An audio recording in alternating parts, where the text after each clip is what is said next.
پڑوسی کے ساتھ اچھا سلوک کرو جو آپ کا رشتہ دار بھی ہے. ایک ہوتا ہے پڑوسی، اور اگر پڑوسی رشتہ دار بھی ہے تو اس کا ڈبل حق ہے. اور بعض علماء نے کہا کہ یہاں والجار ذی القربیٰ سے مراد وہ پڑوسی ہے جو مسلمان ہے. ایک تو پڑوسی ہے اوپر سے مسلمان ہے. پڑوسی کا حق اپنی جگہ اور مسلمان بھائی کا حق اپنی جگہ. اس پڑوسی کے ساتھ اچھا سلوک. جنت میں نہیں جا سکتے ہم اگر پڑوسی کو تکلیف پہنچائیں. اسلام تو یہاں تک کہتا ہے آپ کا پڑوسی آپ کے مذہب کا ہے کہ نہیں، آپ کے مسلک کا ہے کہ نہیں، پڑوسی کو تکلیف نہیں پہنچانا. اللہ کے نبی فرماتے ہیں وہ انسان جنت میں نہیں جا سکتا، وہ انسان جنت میں نہیں جا سکتا، وہ انسان جنت میں نہیں جا سکتا. صحابہ نے پوچھا اے اللہ کے نبی کون نہیں جا سکتا؟ آپ نے فرمایا من لا یامن جارہ بوائقہ، جس کا پڑوسی اس کی تکلیف سے محفوظ نہ ہو، جو اپنے پڑوسیوں کو تکلیف پہنچاتا ہو، اپنے پڑوسیوں کو ایذائیں دیتا ہو، اپنی زبان سے تکلیف پہنچاتا ہو، اپنے ہاتھ سے تکلیف پہنچاتا ہو، وہ انسان جنت میں نہیں جائے گا.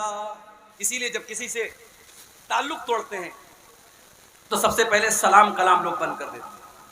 کہتے ہیں یار اس سے سلام نہیں کریں گے، مجھ سے تعلق نہیں رکھیں گے. شریعت نے اسی لیے پہلے سلام کرنے کا حکم دیا. جب بھی آپ کا مسلمان بھائی ملے آپ سلام کریں.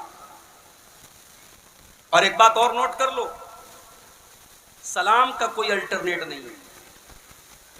میری چھوٹی چھوٹی بچیاں صبح اسکول جاتی ہیں نا تو کبھی کبھی وہ دیکھا دیکھی کہتی ہے پاپا ٹاٹا بائے بائے، تو میں کہتا ہوں نہیں، اللہ حافظ کرو، سلام کرو. بچوں کو یہ سکھاؤ میرے بھائی، good morning good evening good night کے بجائے بچوں کو سلام سکھاؤ، بچوں کو دعائیں سکھاؤ. بچہ باہر جا رہا ہے فی امان اللہ، اس کو یہ سکھاؤ. سلام کا اپنا ایک فائدہ ہے میرے بھائیوں، سلام کا کوئی الٹرنیٹ نہیں ہے. صحابہ کرام کے درمیان بھی اختلافات ہوئے لیکن صحابہ کرام نے دل صاف رکھا، اور جب یہ سمجھ میں آ گیا ہاں میری غلطی تھی، صحابہ نے فوراً اپنی غلطی کو ایکسپٹ کر لیا.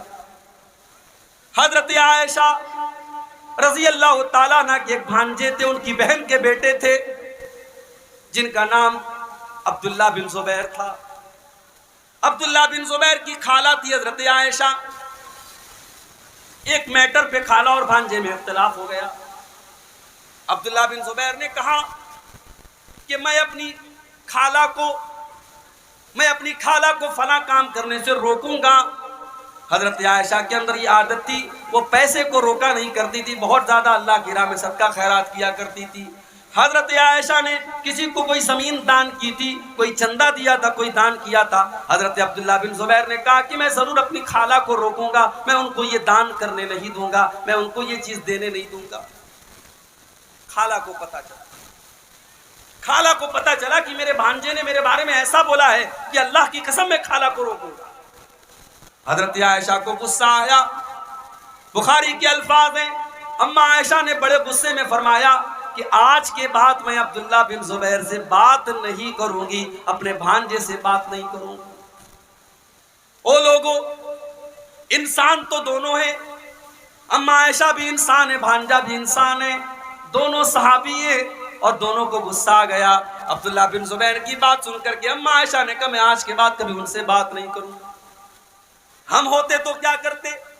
ہماری خالہ اگر بول دیں ہم اپنے بھانجے سے بات نہیں کریں گے، ہم کہیں گے ہم آپ سے کم تھوڑی ہیں، آپ ہم سے بات نہ کریں ہمارا آپ کے بغیر کام تھوڑی رکا ہے. ہمارا تو مزاج ایسا ہے میرے بھائی، ہم سے کوئی دشمنی کر لے، ہم سے کوئی بات چیت بند کر لے، ہمیں کوئی فرق نہیں پڑتا. ہم کہتے تو شیر ہے تم سوا شیر ہیں، ہم تیرے اینٹ کا جواب پتھر سے دیں گے. لیکن صحابہ کرام ایسے نہیں تھے میرے بھائی.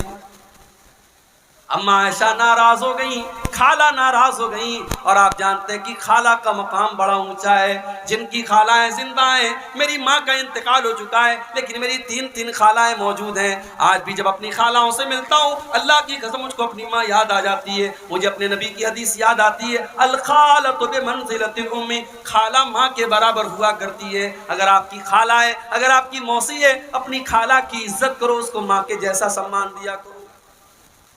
خالہ ناراض ہو، عبداللہ بن زبیر پریشان ہے، خالہ کو کیسے مناؤں، خالہ تو بات کرنے کو تیار نہیں.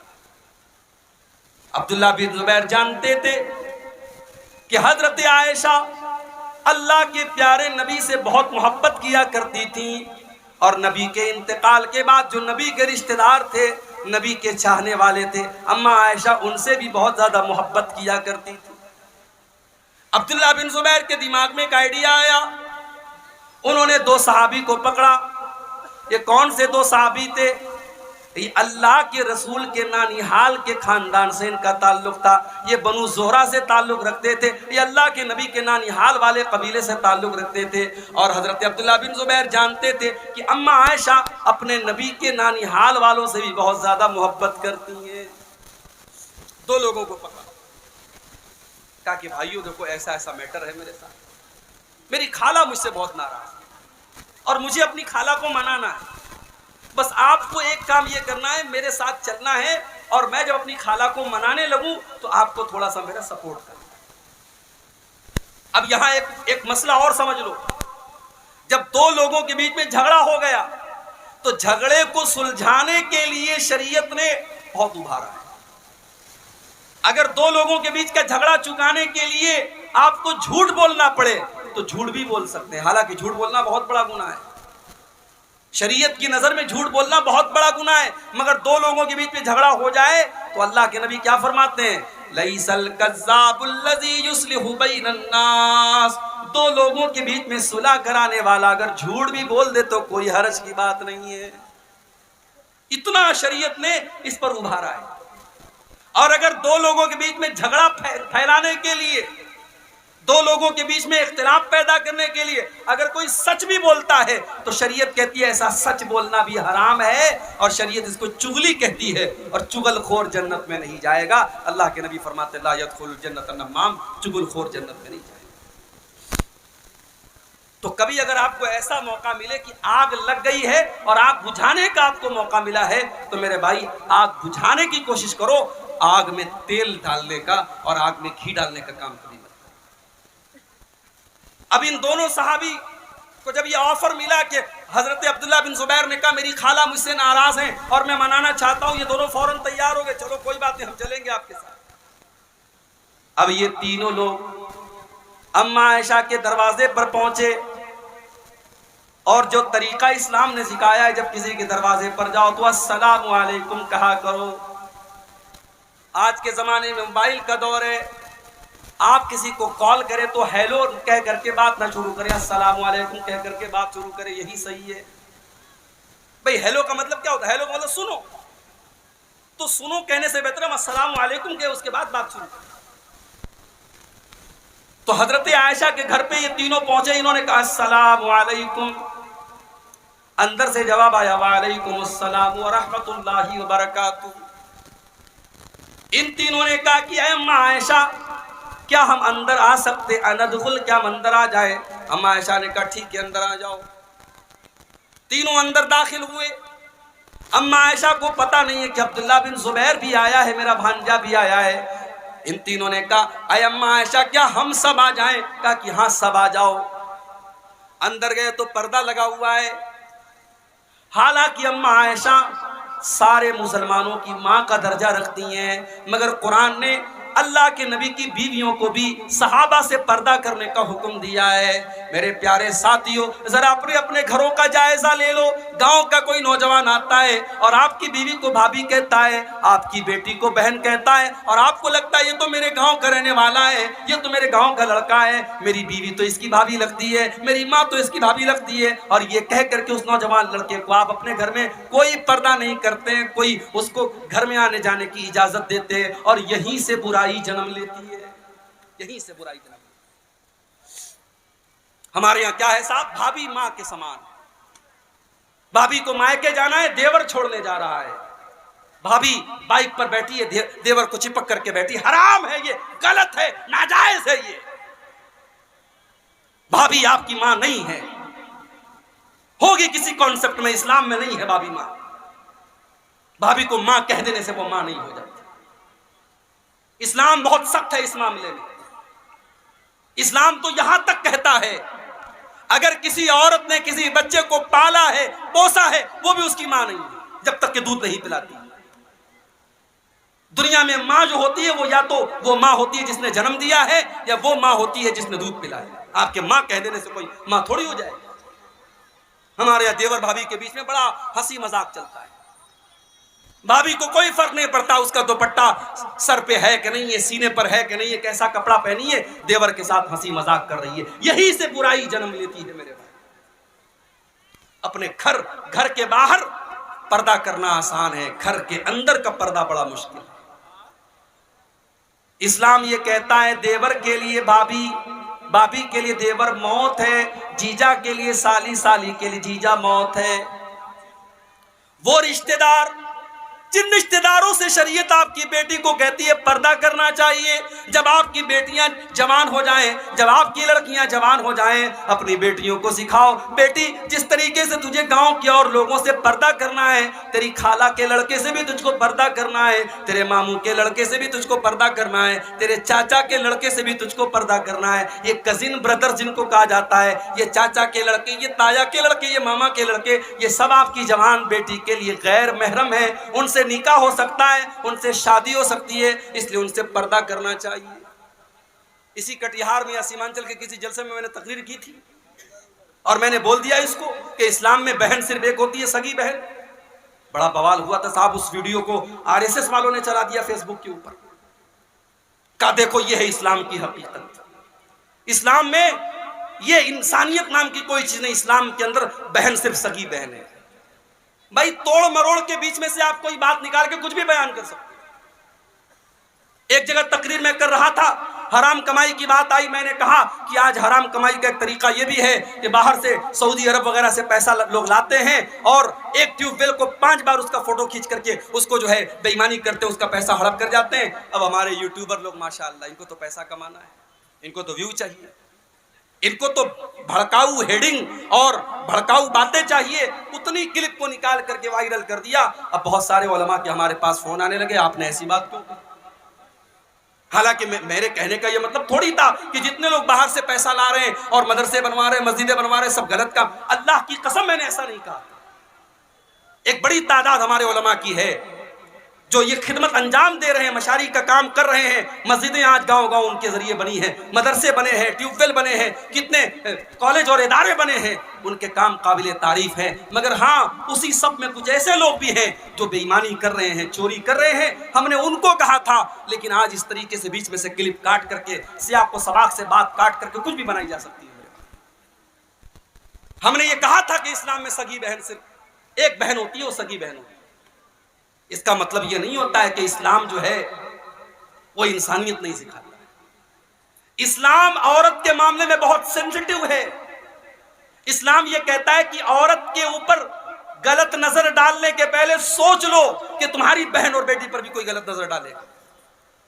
اسلام یہ کہتا ہے جب تم یہ چاہتے ہو تمہاری بہن کو کوئی اور نہ دیکھے تو تم بھی کسی اور کی بہن کو مت دیکھو.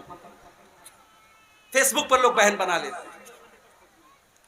فیس بک پر ہمارے مسلمان لڑکیاں اور لڑکے فیس بک چلاتے ہیں. مسلمان لڑکی فیس بک چلا رہی ہے, میسج آیا, السلام علیکم بہن کیسی ہیں آپ؟ وعلیکم السلام. ابھی بہن بھائی سے بات شروع ہوئی, وہ آئی لو یو پر جا کے کب ختم ہوگی نہیں معلوم. اسی لیے میں کہتا ہوں کہ سوشل میڈیا آج بے حیائی اور زناکاری کا بہت بڑا اڈا بنتا چلا جا رہا ہے. اور میں اکثر حدیثوں میں تقریروں وہ حدیث بھی پیش کرتا ہوں. اللہ کے نبی نے فرمایا جب ایک مرد اور ایک عورت جب اکیلے میں ملتے ہیں تو تیسرا وہاں شیطان ہوتا ہے. اگر فیس بک پر بھی ایک لڑکا لڑکی اکیلے میں بات کر رہے ہیں, واٹس ایپ پر لڑکا لڑکی اکیلے میں بات کر رہے ہیں, تو تیسرا شیطان موجود ہے. چاہے وہ لڑکا بہت متقی اور پرہیزگار ہو, وہ لڑکی بہت بڑی عالمہ ہو, مدرسے میں پڑھنے والی نیک لڑکی ہو, تب بھی اگر ایک لڑکا اور لڑکی فیس بک پر, واٹس ایپ پر, انسٹاگرام پر, ٹیلی گرام پر, کسی بھی پلیٹ فارم پر اگر بات کر رہے ہیں تو تیسرا شیطان وہاں پر بھی موجود ہے. اس لیے پردہ بہت ضروری چیز ہے. بیٹیاں جوان ہو جائے سمجھاؤ کہ سب سے بات نہیں کرنا ہے, سب کے سامنے بے پردہ نہیں آنا ہے. تمہاری خالہ کا لڑکا, تمہارے چاچا کا لڑکا, تمہارے ماموں کا لڑکا, یہ غیر محرم ہے تمہارے لیے. ہمارے لڑکوں کے دوست آتے ہیں گھر میں, ہماری بہن چائے لے کر کے آتی ہے, بھائی کے دوستوں کے سامنے چائے لا کے رکھتی. کیوں بھائی؟ کہتے ارے یار میری بہن ہے تو میرے دوستوں کی, تیرے کہنے سے تیرے دوستوں کی بہن ہو جائے گی. آپ کو معلوم نہیں ہے جن دوستوں کو آپ اپنے گھر میں لاتے ہیں اور آپ کی جوان بہن ان کو چائے پلاتی ہے, وہ دوست آپس میں جب جاتے ہیں تو کہتے ہیں یار فلانے کی بہن تو ماشاءاللہ بڑی خوبصورت ہے، اس پر کمنٹ بازی ہوتی ہے، آپ کو اندازہ نہیں، آپ کی بہن ہے، دوسروں کی وہ بہن نہیں ہے۔ اس لیے بہن والا معاملہ مت رکھیے۔ آپ کے دوست آئیں تو گھر میں کوئی ایسا کمرہ بنوائیے، گھر میں کوئی ایسی جگہ بنوائیے جہاں عورتوں کی انٹری نہ ہو اور محرم اور غیر محرم کا فرق آپ کے گھر میں ہونا چاہیے۔ یہ تینوں صحابی جب پہنچے، اماں عائشہ نے کمرے میں پردہ لگایا ہوا تھا، کمرے کے اس پار اماں عائشہ بیٹھی ہوئی ہیں، اس پار یہ تینوں لوگ بیٹھے ہوئے ہیں۔ جیسے یہ تینوں لوگ پہنچے، عبداللہ بن زبیر پردے کے اس پار جاتے ہیں اور اپنی خالہ کے گلے لگ کر کے رونے لگتے ہیں اور کہتے ہیں خالہ جان مجھ کو معاف کر دیجئے، مجھے وہ بات نہیں بولنی چاہیے تھی جو میں نے بولی ہے۔ غور کرو میرے بھائیوں، آج کے دور میں کون اپنی غلطی کو مانتا ہے؟ لیکن عبداللہ بن زبیر نے اپنی غلطی کو مانا، کہا خالہ جان مجھ سے غلطی ہوگی، مجھ کو معاف کر دیجئے۔ اپنی خالہ کے گلے لگ کر کے رونے لگے۔ خالہ کہتی ہیں نہیں میں نے بہت بڑی قسم کھائی تھی، میں اپنی قسم کو نہیں توڑوں گی، میں تجھ سے بات نہیں کروں گی۔ اماں عائشہ جب یہ بولنے لگی، ادھر سے یہ دونوں صحابہ کہنے لگے اے اماں عائشہ آپ تو نبی کی بیوی ہیں، آپ تو نبی کی بڑی چہتی بیوی ہیں، کیا آپ نے نبی کا یہ فرمان نہیں سنا؟ کیا آپ نے نبی کی یہ حدیث نہیں سنی؟ لا یحل لمسلم ان یہجر اخاہ فوق ثلاث، کسی مسلمان کے لیے جائز نہیں کہ اپنے مسلمان بھائی سے 3 دن سے زیادہ تعلق توڑ کے رکھے۔ اے اماں عائشہ آپ کا بھانجا ہے، آپ کی بہن کا بیٹا ہے، چلو مان لیا اس نے غلطی کر دی، اب معافی مانگ رہا ہے، آپ معاف کر دیجئے، اپنے بھانجے کو معاف کر دیجئے، اس سے بول چال شروع کر دیجئے۔ وہ دونوں ادھر سے ابھار رہے ہیں، ادھر سے عبداللہ بن زبیر گلے لگ کے رو رہے ہیں۔ آخر اماں عائشہ نے معاف کر دیا اور اپنی قسم کو توڑنے کی وجہ سے 40 غلام آزاد کیے انہوں نے کفارے کے طور پہ۔ اور جب بھی اس واقعے کو یاد کرتی تھی اماں عائشہ اتنا روتی تھی ان کا دوپٹہ ان کے آنسوں سے بھیگ جاتا۔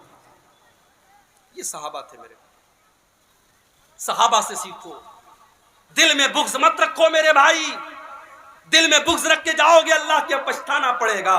کسی کا حق مارا ہے تو حق دے دو، حقوق العباد کا معاملہ بہت خطرناک ہے۔ اور جب حقوق العباد کی بات آئی ہے تو یہ بھی کان کھول کر کے سن لو، اپنی زبان کا بھی بڑا نپا تلا استعمال کرو، زبان کا استعمال بھی بڑا نپا تلا کرو۔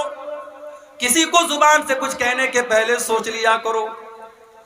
آپ کے سیمانچل کے کئی جلسوں میں تقریروں میں نہیں آ پایا، کچھ مجبوریاں تھی میرے ساتھ، کچھ مسائل تھے میرے ساتھ، ہو سکتے ہیں کسی کے ساتھ۔ یقین کریں میرے بھائیوں، لوگوں نے فون کر کے اتنا برا بلا کا اتنی گالیاں دی کہ آپ نہیں سوچ سکتے۔ کبھی کبھی تو دل اتنا ٹوٹ جاتا ہے، دل چاہتا ہے کبھی اس علاقے میں قدم نہ رکھا جائے، لیکن ہم یہ بھی جانتے ہیں اگر 10 لوگوں نے برا بلا کہا ہے تو 100 لوگ ایسے بھی جو اپنی آنکھوں پر اپنی پلکوں پر بٹھانے والے اور دعائیں دینے والے اور یاد کرنے والے ہیں۔ میرے بھائیو آپ زبان سے کیا کس کو بول رہے ہیں اس کا بھی حساب ہوگا اللہ کے ہاں۔ اللہ کے پیارے نبی حضرت معاذ ابن جبل سے کہتے ہیں کہ اے معاذ ابن جبل املک علیک لسانک، اے معاذ ابن جبل اپنی زبان کو تو کنٹرول کر لے، سارے دین کا خلاصہ، ساری شریعت کا خلاصہ، سارے اسلام کا خلاصہ یہ ہے تو اپنی زبان کو کنٹرول کر لے۔ حضرت معاذ ابن جبل نے کہا اے اللہ کے نبی وَإِنَّا لَمُؤَاخَذُونَ بِمَا نَتَكَلَّمُ بِهِ، اے اللہ کے نبی کیا زبان سے ہم جو بولتے ہیں کیا اس کے اوپر بھی اللہ تعالی ہماری پکڑ کرے گا؟ کیا اس پر بھی اللہ تعالی ہم کو سزا دے گا؟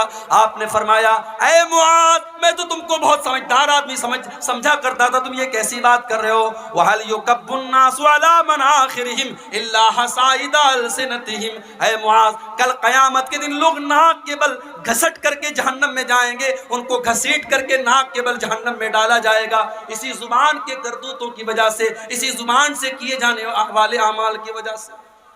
زبان کی حفاظت کرو میرے بھائی، زبان سے کسی کو تکلیف مت پہنچاؤ، زبان سے کسی کی چغلی مت کرو، کسی کی غیبت مت کرو، کسی کی جاسوسی مت کرو، کسی کے بارے میں کمنٹ مت کرو، اپنی فکر کرو، اپنے بچوں کی فکر کرو، اپنے اعمال کی فکر کرو۔ اب آئیے اس آیت کو تھوڑا ہم تفصیل سے دیکھتے ہیں، جو آیت میں نے خطبہ مسنونہ کی بات پڑھی تھی، سورہ نساء کی آیت نمبر 36۔ وَاعْبُدُوا اللَّهَ، اللہ کی عبادت کرو، وَلَا تُشْرِكُوا بِهِ شَيْئًا، اور اللہ کے ساتھ کسی کو شریک نہ کرو۔ دنیا کا سب سے بڑا گناہ شرک ہے، شرک اللہ کے یہاں معاف نہیں ہو سکتا۔ ہمیں لگتا ہے کہیں ریپ ہو رہا ہے، کہیں چوری ہو رہی ہے، کہیں قتل ہو رہا ہے، کہیں ہتیا ہو رہی ہے، ہمیں لگتا ہے بہت گناہ ہو رہا ہے اور شرک ہو رہا ہے. کوئی بات نہیں. ابھی اتر پردیش کی سرزمین پر لکھنؤ کے قریب میرا پروگرام تھا.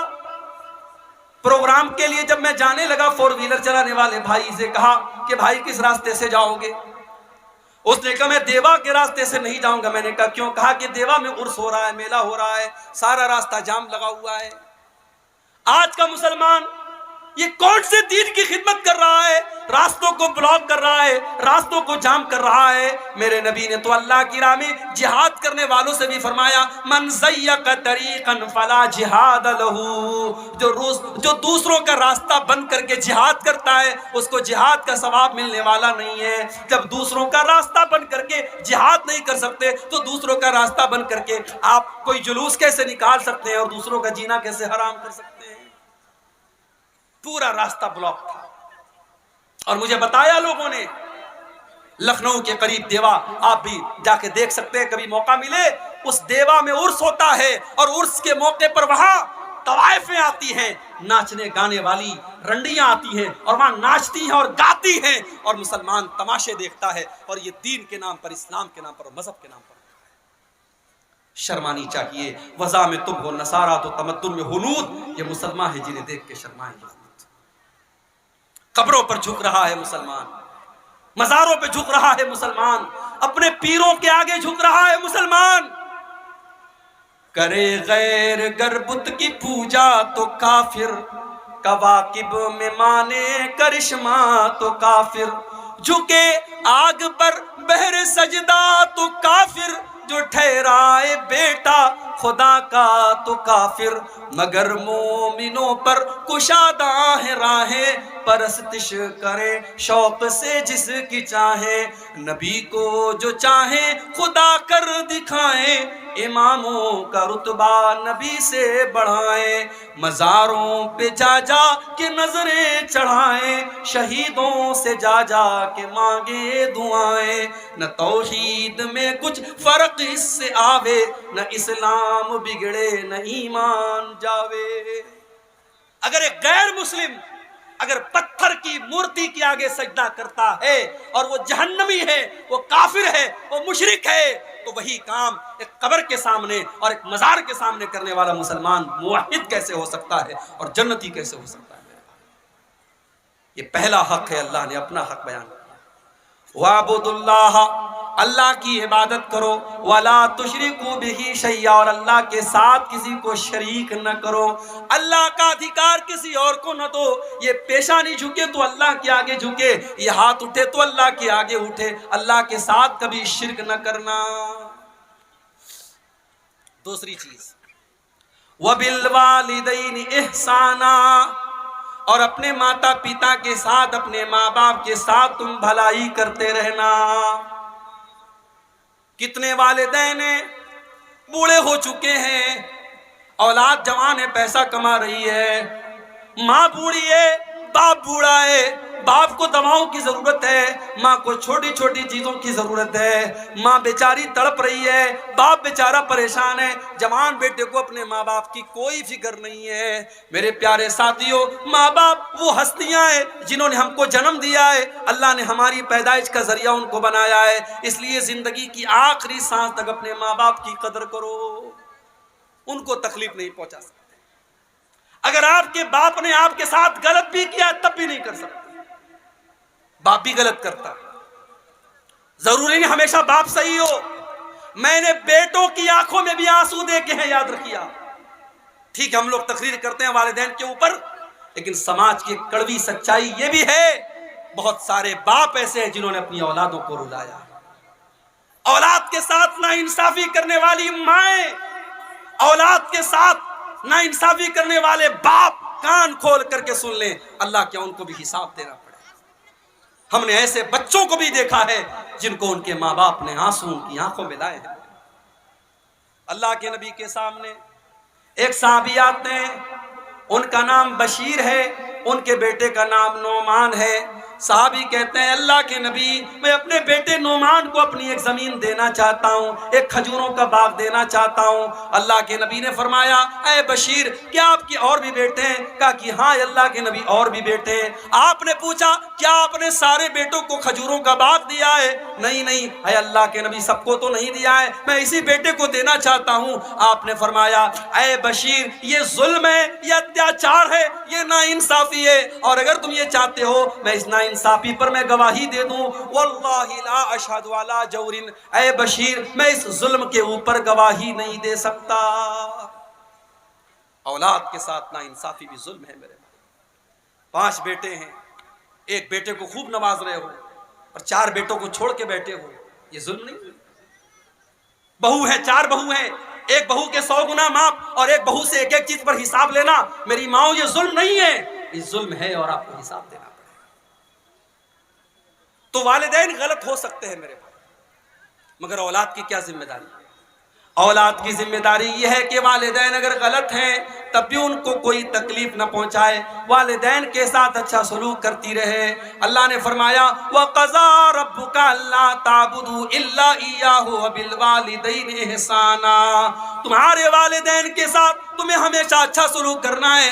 اِمَّا يَبْلُغَنَّ عِندَكَ الْكِبَرَ أَحَدُهُمَا أَوْ كِلَاهُمَا فَلَا تَقُل لَّهُمَا أُفٍّ، اگر تمہارے والدین بوڑھے ہو جائیں، کوئی ایک بوڑھا ہو جائے یا دونوں بوڑھے ہو جائیں، فَلَا تَقُل لَّهُمَا أُفٍّ، تو تم ان کو اف بھی نہ کہنا، وَلَا تَنْهَرْهُمَا، ان کو ڈانٹنا نہیں، ان کو پھٹکارنا نہیں، وَقُلْ لَهُمَا قَوْلًا كَرِيمًا، ان سے ادب سے بات کرنا، ان سے تمیز سے بات کرنا، وَاخْفِضْ لَهُمَا جَنَاحَ الذُّلِّ مِنَ الرَّحْمَةِ، اور اپنے ماں باپ کے لیے ہمیشہ رحمت کے بازو کو بچھا دینا، وَقُلْ رَبِّ ارْحَمْهُمَا كَمَا رَبَّيَانِي صَغِيرًا، اور ہمیشہ یہ دعا کرتے رہنا کہ اے میرے پروردگار تو میرے والدین پر رحم فرما جس طریقے سے بچپن میں انہوں نے مجھ کو پالا ہے۔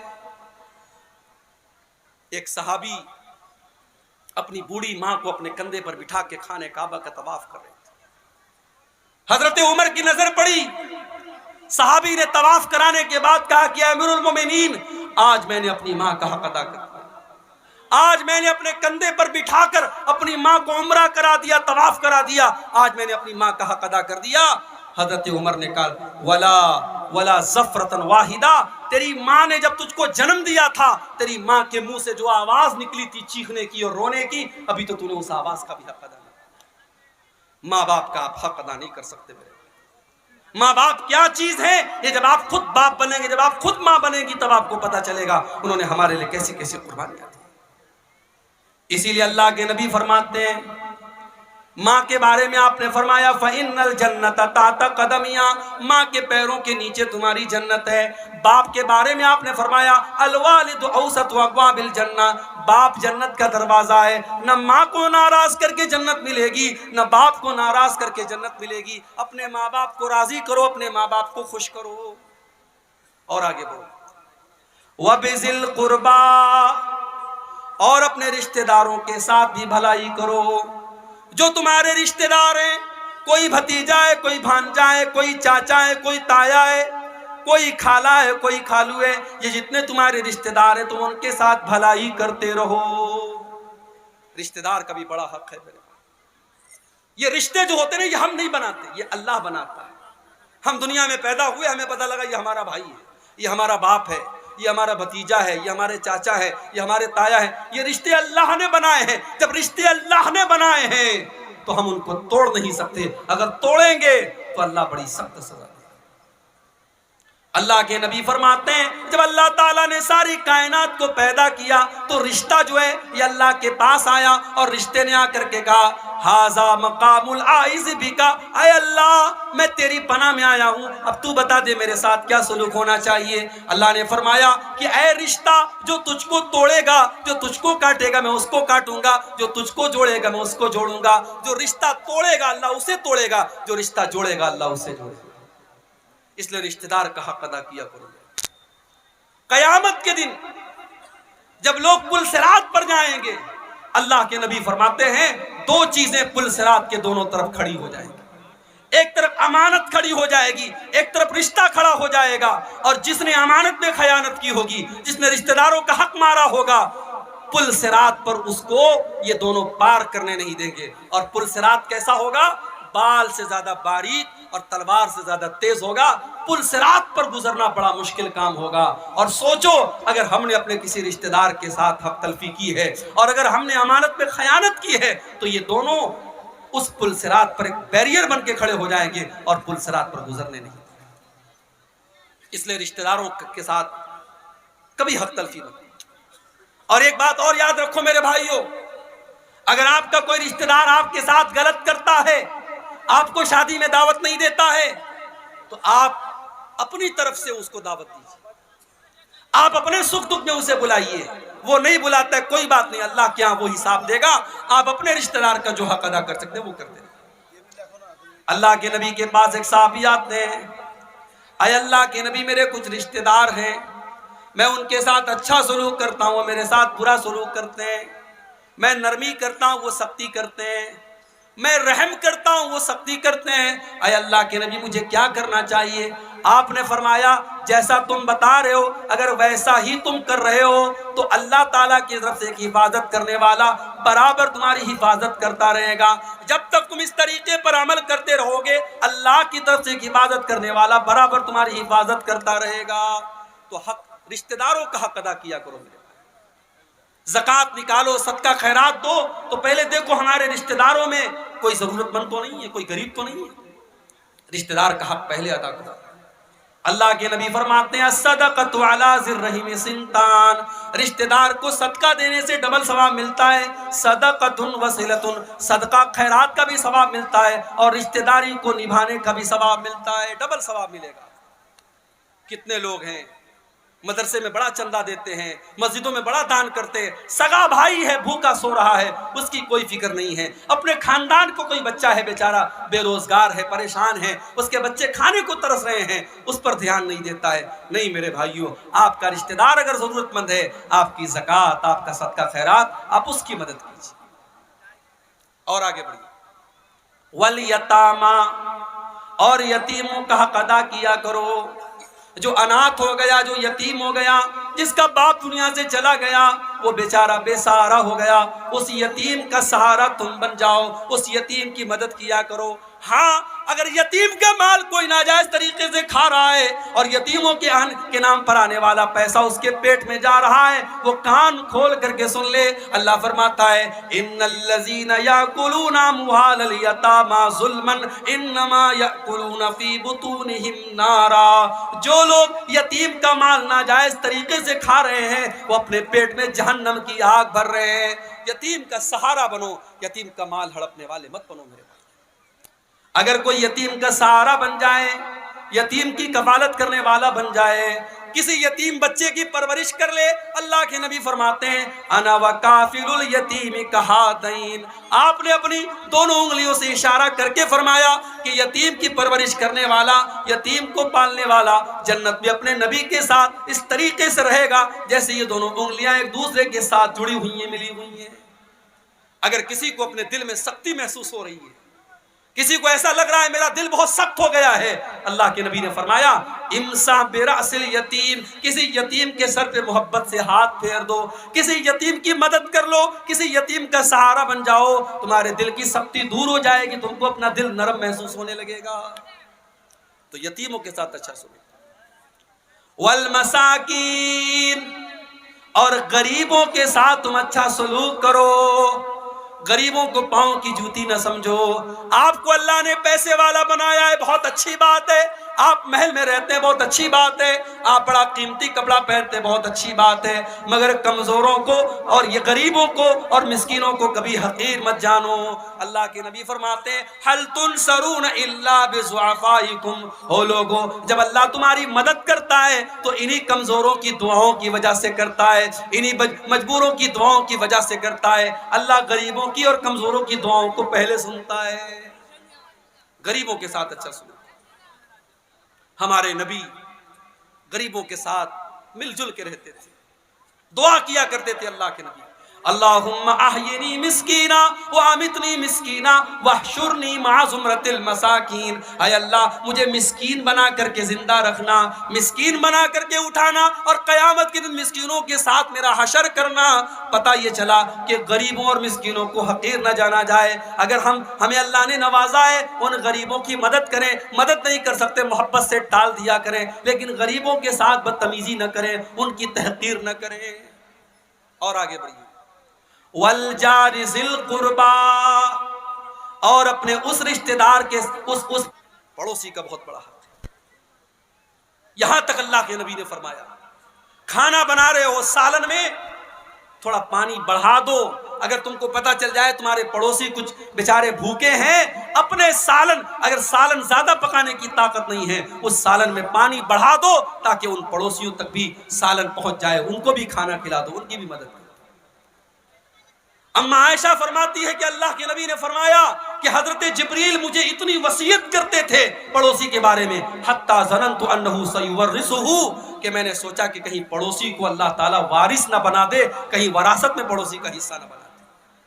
والجار ذی القربا والجار الجنوبی، تمہارا پڑوسی اگر اپنے مذہب کا ہے تب بھی اس کے ساتھ اچھا سلوک کرو، اور اگر تمہارے مذہب کا نہیں، اجنبی ہے، دوسرے مذہب کا ماننے والا ہے، تب بھی اس کے ساتھ اچھا سلوک کرو۔ والصاحب بالجنب، اور اپنے سفر کے ساتھی کے ساتھ، اپنے ہم سفر کے ساتھ بھی اچھا سلوک کرو۔ ٹرین میں سفر کر رہے ہو، آپ کے پڑوس میں آپ کے بغل والی سیٹ پر کوئی مسلمان بیٹھا ہے، کوئی غیر مسلم بیٹھا ہے، کوئی مرد بیٹھا ہے، کوئی عورت بیٹھی ہے، اگر اس کو کسی مدد کی ضرورت ہے اس کی مدد کر دیا کرو، اپنے ہم سفر کی بھی مدد کرو۔ اسلام یہ سکھاتا ہے میرے بھائیوں۔ اس کے بعد فرمایا وابن السبیل، اور مسافروں کی مدد کیا کرو۔ آپ کے گاؤں میں دوسرے گاؤں کا کوئی انسان آیا، بیچارہ پردیسی ہے، مسافر ہے، بھوکا ہے، اس کو کھانا کھلا دو، پیسے کی ضرورت ہے اس کو پیسہ دے دو، اس کو رات میں ٹھہرنا ہے ٹھہرنے کا انتظام کر دو، وابن السبیل، مسافروں کی مدد کیا کرو۔ اور آخری چیز وما ملکت ایمانکم، اور اپنے غلاموں کے ساتھ، اپنے لونڈیوں کے ساتھ اچھا سلوک کیا کرو۔ حضرت انس 10 سال تک اللہ کے نبی کی خدمت کرتے ہیں، اور 10 سال تک اللہ کے نبی کی خدمت کرنے کے بعد کہتے ہیں کہ 10 سال کا عرصہ گزر گیا، نہ تو آج تک کبھی نبی نے مجھ کو مارا، نہ ڈانٹا، نہ برا بھلا کہا، اور میں نے نبی کے ذریعے کبھی کوئی سختی نہیں دیکھی۔ اپنے نوکروں کے ساتھ، اپنے انڈر میں کام کرنے والوں کے ساتھ ہمیشہ اچھا سلوک۔ حضرت ابو ذر غفاری اللہ کے نبی کے پاس آتے ہیں، اے اللہ کے نبی، میرا ایک غلام ہے، میرا ایک نوکر ہے، میں نے غصے میں اس کو برا بھلا کہہ دیا، اس کی ماں کا نام لے کر کے اس کو تانا دے دیا۔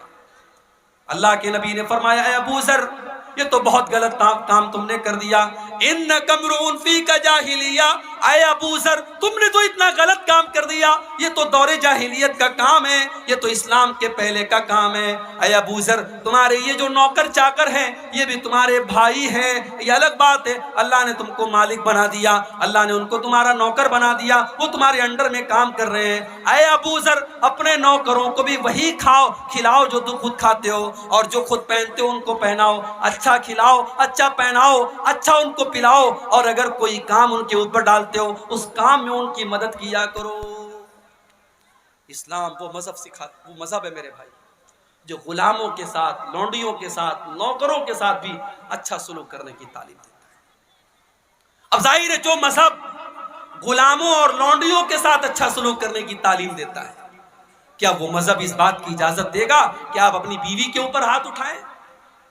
بہت سارے لوگ ہیں اپنی بیویوں کو جانوروں کی طرح مارتے رہتے ہیں، اور یہ سمجھتے ہیں کہ صاحب ہم بڑے بہادر ہیں، ہم بڑے ترم خواں ہیں، ہماری بیوی تو ہم سے ڈرتی ہے۔ معاف کیجئے، بیوی کو ڈرا کر کے رکھنے والا شوہر بہت اچھا شوہر ہے۔ جو لوگ یہ کہتے ہیں نا بڑے فخر سے اپنی مونچھوں پر تاؤ دے کے کہتے ہیں صاحب میری بیوی تو مجھ سے دب کے رہتی ہے، بیوی کو دبا کے رکھنا کون سے کمال کی؟ بیوی کو ایسے رکھو کہ بیوی آپ سے محبت کرے، آپ کی چاہت میں پریشان ہو، آپ کے بغیر رہ نہ سکے، جس طریقے سے ہمارے نبی صلی اللہ علیہ وسلم اپنی بیویوں کو رکھا۔ اور یاد رکھو، جب پڑوسی کو تکلیف دینا حرام ہے، جب غلام کو تکلیف دینا حرام ہے، تو بیوی کو تکلیف دینا کیسے جائز ہو سکتا ہے؟ اسی لیے اللہ کے نبی اپنے آخری خطبے میں، جس کو خطبہ حجۃ الوداع کہا جاتا ہے، اس خطبے میں آپ نے فرمایا ایھا الناس استوصوا بالنساء خیرا، اے لوگوں اپنی عورتوں کے بارے میں اللہ سے ڈرا کرو، اللہ سے ڈرا کرو، اپنی عورتوں کے سلسلے میں اللہ کا خوف اپنے دل میں پیدا کرو۔ فَإِنَّكُمْ أَخَذْتُمُوهُنَّ بِأَمَانِ اللَّهِ وَاسْتَحْلَلْتُمْ فُرُوجَهُنَّ بِكَلِمَةِ اللَّهِ۔ جب تم نے اپنی بیوی کے ساتھ نکاح کیا، جب تم نے شادی کی، مولوی صاحب نے اللہ کا نام لے کر کے بیوی کو تمہارے لیے حلال کر دیا۔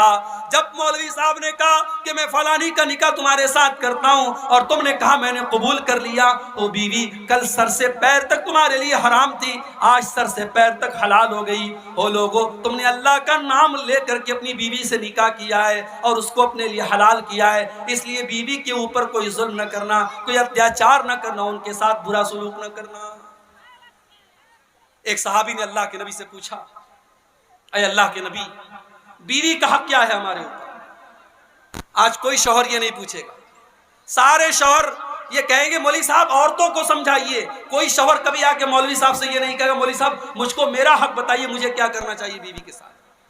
صحابی نے آ کے پوچھا، اے اللہ کے نبی، ما حق زوجتی احدنا علی، اے اللہ کے نبی بیوی کا حق ہمارے اوپر کیا ہے؟ آپ نے فرمایا ان تطعمھا اذا طعمتا وتلبسھا اذا لبستا، جو تم کھاؤ اپنی بیوی کو کھلاؤ، اور جو جس اسٹینڈرڈ کا کپڑا تم پہنتے ہو اپنی بیوی کو پہناؤ۔ ولا تضرب الوجہ، اور کبھی بیوی کے چہرے پر ہاتھ نہ اٹھاؤ۔ ولا تقبح، اور کبھی بیوی سے گالی گلوچ نہ کرو۔ ولا تہجر الا فی البیت، اور بیوی سے جتنا بھی ناراض ہو جاؤ کبھی گھر کے باہر مت نکالو۔ گھر کا جھگڑا گھر کے باہر نہ جائے، بیوی سے ناراض ہو گھر کے اندر تک بات رکھو، گھر کے باہر بات نہیں جائے۔ بیوی کا حق یہ ہے میرے بھائی۔ شوہر کا حق کیا ہے؟ میری مائیں بہنیں سن لیں، اللہ کے نبی سے پوچھا گیا بہترین شوہر کیا ہے؟ بہترین عورت کون سی عورت ہے؟ جو اپنے شوہر کے لیے بہترین بیوی کون سی ہے؟ آپ نے فرمایا التی تسرھا اذا نظر، بہترین عورت کی خوبی یہ جب شوہر دیکھے تو خوش ہو جائے۔ وَتُطِيعُهُ إِذَا أَمَرَ، اور جب شوہر کوئی بات کہے تو بیوی مان جائے۔ وَلَا تُخَالِفُهُ فِي نَفْسِهَا وَمَالِهِ بِمَا يَكْرَهُ، اور اپنی آبرو کے سلسلے میں اور شوہر کے مال کے سلسلے میں کوئی ایسا کام نہ کرے جو شوہر کو ناپسند ہو۔ اپنے شوہر کے مال کو قیمتی سمجھے، شوہر کے مال کو پانی کی طرح نہ بہائے، اور اپنی آبرو کی حفاظت کرے، اپنی عزت کی حفاظت کرے، ایسی جگہ نہ جائے جہاں شوہر جانے سے منع کرتا ہے۔ تو یہ میاں بیوی کے حقوق ہے میرے بھائیوں، ان کا بھی ہمیں خیال کرنا چاہیے۔ اور آخری بات جو بیان کر کے میں بات ختم کروں گا، کیونکہ ابھی ہمارے مولانا منیر الدین صاحب کی بھی تقریر ہونی ہے، 2:30 بجنے والے ہیں۔ آپ یہ سوچیں میرے بھائیوں، یہ حقوق میں نے آپ کے سامنے جو بیان کیا، حقوق العباد کا جو میٹر میں نے آپ کے سامنے رکھا، ہمارے نبی کی نظر میں یہ میٹر کتنا بڑا تھا۔ آپ اللہ کے نبی کا آخری وقت دیکھیے، اللہ کے نبی کا جب آخری وقت ہے اور آپ پریشان ہیں اور زبان سے آپ کے الفاظ صحیح طریقے سے نہیں نکل پا رہے، اتنی کمزوری ہے، اتنی بیماری ہے، اس عالم میں اللہ کے نبی اپنی امت کو کیا وصیت کر کے جاتے ہیں؟ اللہ کے نبی اس حالت میں اپنی امت کو وصیت کر کے جاتے ہیں، الصلاۃ الصلاۃ وما ملکت ایمانکم۔ اللہ کے نبی اپنی بیماری کے ایام میں وصیت کر کے جا رہے ہیں، او لوگوں نماز کی پابندی کرتے رہنا، او لوگوں نماز کا خیال کرتے رہنا، وما ملکت ایمانکم، اور اپنے غلاموں کا، اپنے لونڈیوں کا خیال کرتے رہنا۔ اللہ کے نبی اپنے آخری ٹائم میں نماز کی وصیت کر کے جا رہے ہیں اور حقوق العباد کی وصیت کر کے جا رہے ہیں، اور مجھے کہنے کی اجازت دیجئے آج انہی دونوں معاملے میں ہم سب سے زیادہ پیچھے ہیں۔ آج گاؤں گاؤں میں مسجدیں بنی ہوئی ہیں، مسجدوں کے جلسے آپ کے سیمانچل میں ہر سال ہوتے ہیں۔ مسجد تو بنا لی شب بھر میں ایمان کی حرارت والوں نے، من اپنا پرانا پاپی تھا برسوں میں نمازی بن نہ سکا۔ جلسے میں 1000 لوگ آتے ہیں، جلسے میں 1000 عورتیں آتی ہیں، لیکن جلسے کے بعد جب ہم آتے ہیں پتہ لگتا ہے مسجد میں 10 لوگ نماز پڑھنے آئے ہیں، مسجد میں 4 لوگ نماز پڑھنے آئے ہیں۔ فجر کی نماز کا تو یہ حال ہے، کچھ بوڑھے لوگ اگر فجر کی نماز میں آ کر کے تالا نہ کھولے تو کتنی مسجدیں بند ہو جائیں گی، مسجدوں میں تالا لگ جائے گا۔ میرے پیارے ساتھیوں، نماز آپ کے نبی کی آخری وصیت ہے، اور اللہ کے نبی اپنی امتیوں کو بتا کے جا رہے ہیں الصلاۃ، نماز کو برباد نہ کرنا، نماز کا خیال کرنا۔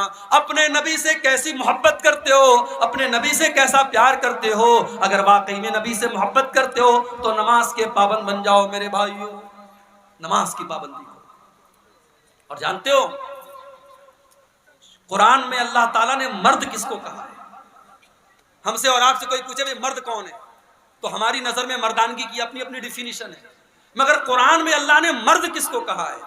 فرمایا رجال لا تلہیہم تجارت ولا بیع عن ذکر اللہ واقام الصلاۃ۔ مرد تو وہ ہے، حقیقت میں مرد کہلانے کے لائق تو وہ لوگ ہیں، وہ کاروبار بھی کرتے ہیں، وہ بزنس بھی کرتے ہیں، مگر ان کا کاروبار ان کو اللہ کے ذکر سے غافل نہیں کرتا، ان کا بزنس، ان کی تجارت، ان کا کاروبار ان کو نماز سے غافل نہیں کرتا۔ نماز کا ٹائم آتا ہے وہ اپنے کاروبار کو چھوڑ کر کے نماز میں لگ جاتے ہیں۔ مدینہ میں آج بھی مدینہ میں آپ چلے جائیں، اگر عمرہ کرنے کی اللہ تعالیٰ آپ کو توفیق دے، جا کے دیکھیں آپ مدینہ منورہ میں مسجد نبوی کے باہر جو بڑی بڑی دکانیں ہیں، جیسے ہی مؤذن کی آواز آتی ہے حی علی الصلاۃ، ساری دکانیں بند ہو جاتی ہیں، سارے کاروبار بند ہو جاتے ہیں۔ میرے پیارے ساتھیوں، یہی ایک اسلامی سوسائٹی کی پہچان ہے، یہی ایک مسلمان گھر کی پہچان ہے۔ جب نماز کا ٹائم ہو جائے سارے کاموں کو چھوڑ دیا جائے، نماز سے بڑھ کے کچھ نہیں ہے، نماز سے امپورٹنٹ کچھ نہیں ہے۔ اور دوسری وصیت اللہ کے نبی نے کی حقوق العباد، اور آج حقوق العباد کا معاملہ ہی سب سے خطرناک ہے۔ قیامت کے دن ہمیں حقوق العباد کا بدلہ چکانا پڑے گا۔ اللہ کے نبی فرماتے ہیں لَتُؤَدُّنَّ الْحُقُوقَ إِلَىٰ أَهْلِهَا، او لوگوں تمہیں قیامت کے لوگوں کا حق دینا پڑے گا، حَتَّى يُقَادَ لِلشَّاةِ الْجَلْحَاءِ مِنَ الشَّاةِ الْقَرْنَاءِ، یہاں تک کہ اللہ تعالیٰ جانوروں کے درمیان بھی جو جھگڑے ہوئے ہیں ان جانوروں سے بھی قصاص لیا جائے گا۔ اگر سینگ والی بکری نے اگر بغیر سینگ والی بکری کو مارا ہوگا تو بغیر سینگ والی بکری سے قیامت کے دن سینگ والی بکری سے قصاص لیا جائے گا کہ اس نے بغیر سینگ والی بکری کو کیوں مارا ہے۔ جانوروں میں بھی قصاص ہوگا۔ اور جانتے ہو جانوروں سے جب اللہ تعالیٰ قصاص لے لے گا تو سارے جانوروں سے جب بدلہ لے لیا جائے گا ان کے آپس کے ظلم و ستم کا، تو اللہ جانوروں سے کہے گا کونو ترابا، اے جانوروں تم مٹی ہو جاؤ، تو سب مٹی ہو جائیں گے۔ سارے جتنے جانور ہیں، بکری بکرا بھیڑی بھیڑا کتا کتیا، سب مٹی بن جائیں گے، ختم ہو جائیں گے۔ اور جب یہ منظر کافر دیکھے گا تو کافر کیا کہے گا؟ اِنَّا أَنذَرْنَاكُمْ عَذَابًا قَرِيبًا، او لوگو ہم تم کو قیامت کے دن کو اس عذاب سے ڈرا رہے ہیں۔ یوم ينظر المرء ما قدمت یداہ، جس دن انسان یہ دیکھ لے گا کہ میں نے کیا آگے بڑھایا تھا، میں نے کیا کرتوت آگے بڑھایا تھا، میں نے کیا عمل آگے کے لیے بڑھایا تھا۔ وَيَقُولُ الْكَافِرُ يَا لَيْتَنِي كُنْتُ تُرَابًا، اور کافر کہے گا اے اللہ کاش میں بھی جانور ہوتا تو آج تو مجھ سے کہہ دیتا مٹی ہو جا اور میں مٹی ہو جاتا۔ اے اللہ کاش کہ میں انسان نہ ہوتا تو آج میرا حساب و کتاب نہ ہوا ہوتا۔ میرے بھائیوں قیامت کے دن ہمیں احساس ہوگا کہ حقوق العباد کا میٹر کتنا خطرناک ہے۔ دنیا میں سلجھا لو میرے بھائی، دنیا میں حل کر لو۔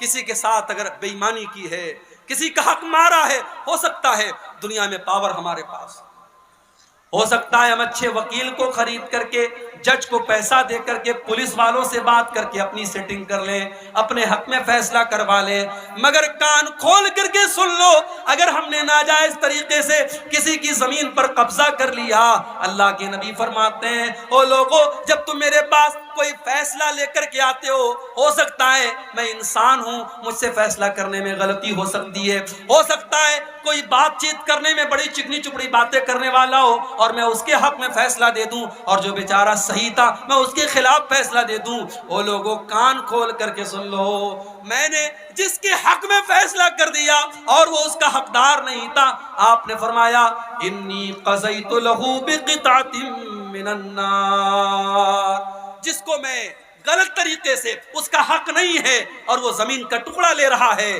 میں زمین کا ٹکڑا نہیں دے رہا ہوں، میں جہنم کی آگ دے رہا ہوں، وہ جہنم کی آگ لے کے جائے۔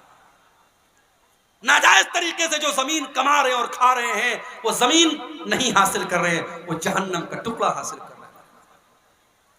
اسی لیے اللہ کے نبی فرماتے ہیں من اخذ شبرا من الارض، جس نے ایک بالشت، ایک ہمارے ہاتھ کے پنجے کا جو ناپ ہے، ایک بالشت اگر کسی کی زمین آپ نے ہڑپ لی، ایک بتہ زمین آپ نے کسی دوسرے کی ہڑپ لی، اللہ کے نبی فرماتے ہیں من اخذ شبرا من الارض، ایک بالشت زمین اگر کسی نے ہڑپ لی، طبق من سبع ارضین یوم القیامہ، اس کے گلے میں قیامت کے دن 7 زمینوں کا توق بنا کر کے ڈالا جائے گا، 7 زمینوں کا توق بنا کر کے اس کی گردن میں ڈالا جائے گا۔ اتنا خطرناک عذاب ہوگا۔ کسی کی زمین ہڑپنا، کسی کا مال ہڑپنا، کسی کی عزت و آبرو پر حملہ کرنا، یہ سب حقوق لباس سے اس کا تعلق ہے میرے بھائی، اور اللہ کے نبی کی بڑی سخت وعید ہے اس سلسلے میں۔ آج حقوق اللہ پر تو بہت محنت ہو رہی ہے ماشاءاللہ، اور ہونی بھی چاہیے۔ نماز کی طرف لوگ آ جاتے ہیں، پیسہ ہوتا حج کر لیتے، عمرہ کر لیتے، مگر حقوق العباد کے معاملے میں بڑی لاپرواہی ہے۔ امام سفیان ثوری کہا کرتے تھے اگر تم اللہ تعالیٰ کے یہاں اس حال میں جاؤ کہ تم نے 70 گناہ ایسے کیے جن کا تعلق تمہارے اور اللہ کے بیچ میں ہے، 70 گناہ ایسے کر کے گئے جن کا تعلق حقوق اللہ سے ہے، اللہ کے حقوق سے ہے، اور 30 گناہ ایسے کر کے گئے جس کا تعلق حقوق العباد سے ہے، تو تم بہت بڑے خطرے میں ہو۔ جو حقوق العباد والے گناہ لے کر کے گئے ہو اس کا خطرہ زیادہ ہے میرے بھائی۔ اس لیے حقوق العباد کے معاملے میں میرے بھائیو، اور جب حقوق العباد کی بات آئی ہے تو ایک بات اور کہنا چاہوں، پیسہ کمانا اسلام کی نظر میں برا نہیں ہے، معاف کیجئے گا، پیسہ کمانا برا نہیں ہے، پیسہ کمانے کے ہزاروں راستے ہیں، حلال راستے ہیں، خوب پیسہ کماؤ، برے گاؤں میں آپ کا مکان سب سے اچھا بن جائے ہمیں کوئی پرابلم نہیں ہے، سب سے زیادہ آپ کے پاس دولت آ جائے کوئی پرابلم نہیں ہے، پرابلم یہ ہے کہ انسان پیسہ کمانے کے پیچھے اندھا ہو جائے۔ ابھی میں نے سنا ہے آپ کے علاقے میں کرپٹو کرنسی کے ذریعے پیسہ کمانے کی بڑی ہوڑ مچی ہوئی۔ ایک نوجوان نے بتایا بہت ساری کمپنیاں آئی ہوئی ہیں، اس کمپنی میں پیسہ لگا لو ڈیلی اتنا پیسہ ملے گا، اس کمپنی میں پیسہ لگا لو ڈیلی اتنا ملے گا، 10 لوگوں کو جوڑ دو اتنا پیسہ ملے گا۔ بھائی صاحب، آپ اگر کہیں پیسہ لگا رہے ہیں، شریعت میں یہ ہے کہ آپ تجارت کر سکتے ہیں۔ اگر آپ خود تجارت نہیں کر سکتے، آپ نے کسی کو پیسہ دے دیا، وہ بزنس کر رہا ہے، پرسنٹیج طے ہو گیا، 50% وہ کھائے گا، 50% آپ لیں گے، کوئی مسئلہ نہیں۔ لیکن آپ نے جس کمپنی میں پیسہ لگایا وہ کمپنی کیا کر رہی ہے، اس کا بزنس کیا ہے، اس کا کاروبار کیا ہے، کچھ اتا پتہ نہیں۔ صاحب کوائن خرید رہے ہیں، کرپٹو کرنسی ہے، علماء کے فتوے موجود ہیں، یہ کرپٹو کرنسی صحیح نہیں ہے۔ کرنسی وہ ہوتی ہے جو آپ کے ہاتھ میں ہوتی ہے، جس کے آپ مالک ہوتے ہیں، جس کو آپ جب چاہے تب خرید سکتے ہیں، بیچ سکتے ہیں، جس کو کمپنی لاک کر دے رہی ہے کہ صاحب آپ 1 سال کے لیے کچھ نہیں کر سکتے، آپ کو ڈیلی ریوارڈ ملے گا، وہ صحیح نہیں ہے۔ اور نیٹ ورکنگ کی جتنی شکلیں ہیں، علماء کے فتوے موجود ہیں تفصیل سے، آپ ان فتووں کو جا کے دیکھ لیں، انٹرنیٹ پر بھی آپ کو مل جائیں گے۔ نیٹ ورکنگ کے ذریعے جتنے کام ہو رہے ہیں یہ بالکل بھی صحیح نہیں ہے۔ حلال طریقے سے کاروبار کرو میرے بھائی، جائز طریقے سے۔ پیسہ کمانا بہت اچھی بات ہے، پیسہ کمانے کے حلال راستے اپناؤ۔ اللہ کے نبی فرماتے ہیں یاتی علی الناس زمان لا یبال المرء من این اخذ المال، ایک دور ایسا آئے گا انسان پرواہ نہیں کرے گا کہ مال کہاں سے کما رہا ہے، حلال طریقے سے کما رہا ہے کہ حرام طریقے سے کما رہا ہے۔ پیسہ تو قارون کے پاس ہی بہت تھا، لیکن قارون کا انجام کیا ہوا؟ اپنی دولت پہ مغرور قارون تھا، اپنی دولت پہ مغرور قارون تھا، وہ مخالف تھا موسیٰ و ہارون کا، جب زمین میں دھسایا تو کہنے لگا، جب زمین میں دھسایا تو کہنے لگا، ایسے بیجا خزانے سے کیا فائدہ، خواب غفلت میں سوئے ہوئے مومنوں، عیش و عشرت بڑھانے سے کیا فائدہ۔ اللہ کے نہ کرسی کام دے گی نہ دولت کام دے گی میرے بھائی، اللہ کے ہمارا اور آپ کا عمل کام دے گا۔ تھا حکومت کا فرعون کو بھی نشہ، ظلم پر ظلم خلقت پہ کرتا رہا۔ تھا حکومت کا فرعون کو بھی نشہ، ظلم پر ظلم خلقت پہ کرتا رہا۔ جب سمندر میں ڈوبا تو کہنے لگا، جب سمندر میں ڈوبا تو کہنے لگا، اس حکومت کے پانے سے کیا فائدہ۔ خواب غفلت میں سوئے ہوئے مومنوں، عیش و عشرت بڑھانے سے کیا فائدہ۔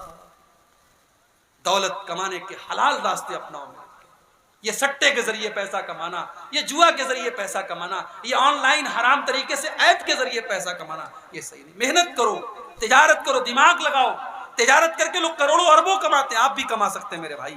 حرام راستہ مت، حرام کی کمائی ہمارے گھر میں آئے گی، ہماری نیکیوں کو برباد کر دے گی، ہمارے بچوں کی رگوں میں حرام کا خون دوڑے گا، ہمارے بچوں کی نیکیاں قبول نہیں ہیں۔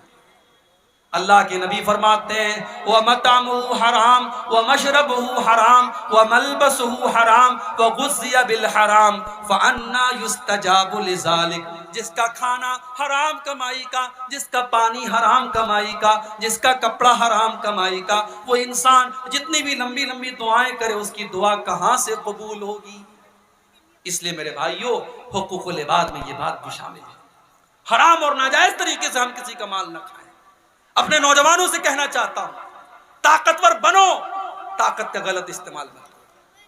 ابھی ایک مہینہ پہلے آپ کے اسی علاقے میں ایک پروگرام ہوا تھا، ایک بھائی آج بتانے لگے کہ ایک عورت جا رہی تھی اپنے شوہر کے ساتھ، کچھ لوگوں نے اس کو راستے میں غلط سمجھ کر کے کہ یہ کوئی ناجائز طریقے سے لڑکا لڑکی جا رہے ہیں، اس آدمی کو اتنا مارا کہ وہ بیچارہ مر گیا، مرڈر کر دیا اس کا، ایک انسان کا خون بہا دیا صرف شک کی بنیاد پر۔ نہیں میرے، طاقتور بنو مگر طاقت کا غلط استعمال مت کرو۔ اللہ کے نبی فرماتے ہیں المومن القوی خیر واحب الی اللہ من المومن الضعیف۔ طاقتور مومن کمزور مومن سے زیادہ پسند ہے اللہ تعالیٰ۔ کمزور بھی پسند ہے، طاقتور بھی پسند ہے، مگر طاقتور زیادہ پسند ہے۔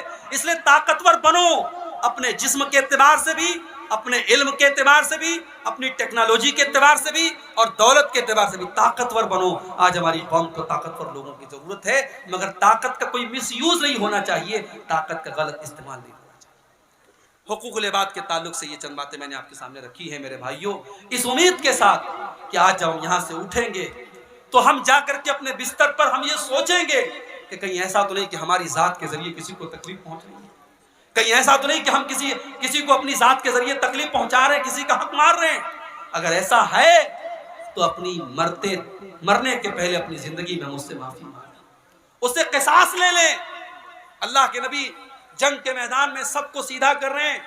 ایک صحابی جن کا نام سواد ابن غزیہ ہے، اللہ کے نبی صلی اللہ علیہ وسلم اپنے نیزے سے سب کو سیدھا کر رہے ہیں، نیزہ ان کے پیٹ میں لگ گیا۔